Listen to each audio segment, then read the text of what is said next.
At this point, we put in a bill this year to say, let's get rid of a program that New York has said doesn't work, California has said doesn't work. Nobody believes ballistic fingerprinting works. But Maryland would rather spend the money to have people have to put those rounds out every time they sell a firearm in Maryland and to go through that extra process than to admit that it implemented a program that cannot and did not work.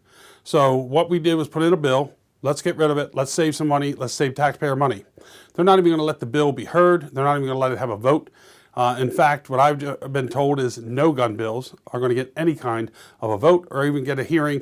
They're not going to let them out. They're not going to let them onto the floor.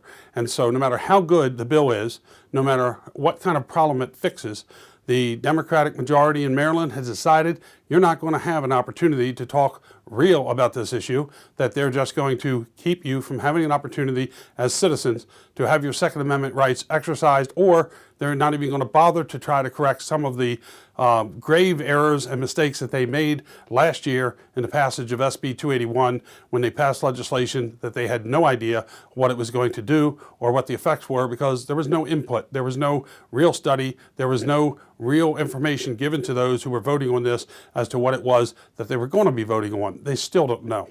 And so because of these policies, because of this intransigence, because of a failure to really want to stand up and look at the issue and try to do what's right for the citizens of Maryland, there will be no correction of the ballistic fingerprinting problem in Maryland, and we'll continue to be able to create an impediment to lawful businesses being able to sell their product in Maryland. And what it's going to do is chase more FFLs out of Maryland, it's going to chase more manufacturers out of Maryland, and it's going to keep people from selling their firearms into the great state of Maryland. So call your legislators and tell them, we want you to really think about the issues, to really vote on them, to look at them from a knowledgeable standpoint, and don't just say no to anything that has to do with firearms, and to keep the citizens from being able to have a real debate.